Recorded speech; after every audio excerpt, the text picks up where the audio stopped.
Na senaryo ay sa volleyball. Ang galing ng hula.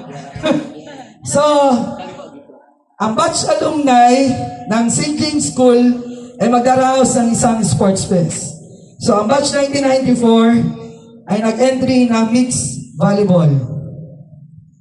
So, merong 12 manlalaro at eksaktong ang una nilang laban ay 2004. O, di ba? Mas bata. So, pumasok si First Six, pumunta sa bandang likod, walang likod sa may serving area, si Romel. Itinira ang bola, paharap,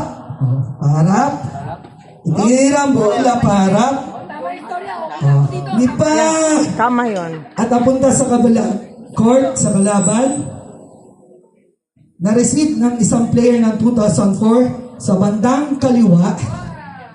Sa dina sa pagkakataon, nagkamali siya ng tira, napunta sa bandang kaliwa pa niya, saka naitira paharap.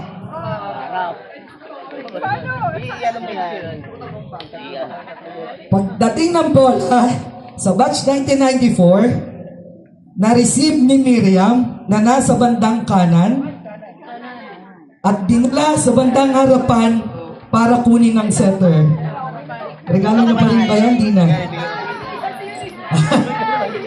Pagdala sa setter, inabangan ng isang spiker na nasa kaliwa. O, hindi niyo na regalo yan, di ba? Newscaster kaya ito. Hindi na ba nakikita yan? Regalo niyo, di ba? Hindi. Hindi. Umiikot na yan eh. Baka palero ng ano. O sige. O, kailan? Di pa ako tapos. At ibinalik ang bola sa bandang Kaliwa. kanan ng kalaban. Kanan!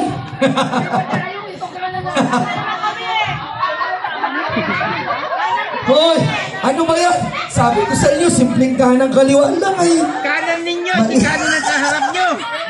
At nadala uli sa bandang kanan pa.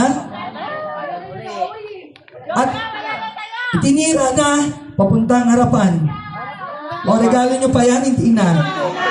Okay na lahat, hindi na. Regalo pa rin. Kasi nga, meron pa ako isang pihit. Okay na! Hindi pa. Hindi pa ako tapos eh. So, itinira uli ang bola, paharap, at ipinasa sa kaliwa ng 3 Beses. katao. 3. 1, 2, 3, at nadagdagan pa ng 2. 2 pa. 4, 5, at kulang pa. 2 pa uli. 6. 6 pa lang. 7. O, regalo nyo pa yan? Hoy, magdalawa. Hoy, sumobra kayo ng pasa. Ito, sumobra. Balik niya, ano? Isa. O, yan. O, regalo nyo pa yan? Okay na yan. Tapos na ang laban. Pagod na ako magsalita eh.